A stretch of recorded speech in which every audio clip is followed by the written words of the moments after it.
Central government வேலையா ரயில்வேல posting வேணுமா? நீங்க வந்து 12th முடிச்சிருக்கீங்களா, 10th பிளஸ் டிப்ளமோ முடிச்சிருக்கீங்கன்னா ரயில்வேல NTPC அண்டர் கிராஜுவேட் வந்து வேகன்சி வந்திருக்கு. பாக்குறதுக்கு முன்னாடி ஃபாலோ பண்ணிக்கோங்க. www.rrb.chennai.government.in ல போய் நீங்க அப்ளை பண்ணிக்கலாம். உங்களுக்கு அப்ளிகேஷன் 21/9 ல நீங்க அப்ளை பண்ணிக்கலாம். 20/10 வந்து அப்ளை பண்றதுக்கு க்ளோஸ் ஆயிரும். என்ன போஸ்டிங் அப்படின்னா commercial cum ticket, accounts cum typist, trains clerk, junior clerk எல்லாமே பாத்தீங்கன்னா உங்களுக்கு டீசென்டான ஜாப் தான். உங்களுக்கு மினிமம் 40,000 இருந்து 60,000 70,000 வரைக்கும் உங்களுக்கு பேக்கேஜ் வரும்.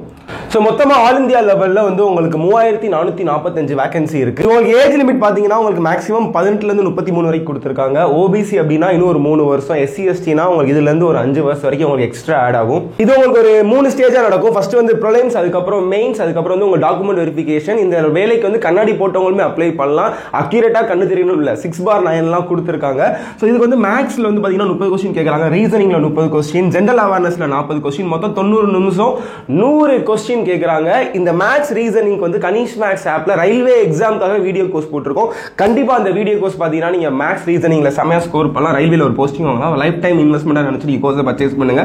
ஸோ மெயின்ஸ் பாத்தீங்க அப்படின்னா உங்களுக்கு அதே ஜென்ரல் அவேர்னஸ்ல 50, மேத்ஸ் 35, ரீசனிங் 35, மொத்தமா 120 கொஸ்டின் கேட்கறாங்க. இதை வந்து உங்களுக்கு வந்து ஃபைனல் ஸ்கோரா கன்சிடர் பண்ணிக்குவாங்க. ப்ரிலிம்ஸ் மார்க் கன்சிடர் பண்ணிக்க மாட்டாங்க. இது முடிச்சிட்டீங்கன்னா உங்களுக்கு வந்து மெடிக்கல் அண்ட் டாக்குமெண்ட் வெரிஃபிகேஷன் இருக்கும். இந்த ஓடுறது சாடுறது அதெல்லாம் கிடையாது. ஒன்லி வந்து பாத்தீங்கன்னா document verification and medical test மட்டும் தான். ஸோ 1/3 நெகட்டிவ் மார்க்குமே சொல்லியிருக்காங்க. இந்த ஆஃபீஸ் கிளர்க் அப்படிங்கிறதுல டைபிஸ்ட் கொடுத்துருந்தீங்க மட்டும்னா உங்களுக்கு மட்டும் வந்து டைப்பிங் டெஸ்ட் இருக்கு. இது வந்து உங்களுக்கு ஸ்கோரா இது பண்ணிக்க மாட்டாங்க.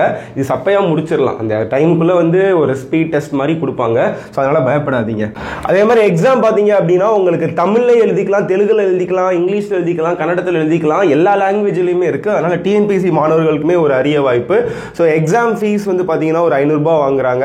ஸோ இதை வந்து நிறைய பேருக்கு இந்த அவேர்னஸ் வந்து ஷேர் பண்ணுங்க. யாராச்சும் 12th முடிச்சு ரயில்வே ஜாப் போகணும்னு நினைக்கிறவங்களுக்கு கண்டிப்பா இந்த வீடியோ யூஸ்ஃபுல்லா இருக்கும். கருத்துக்கள் கமெண்ட் பாக்ஸ்ல லீவ் பண்ணுங்க, ஷேர் பண்ணிருங்க.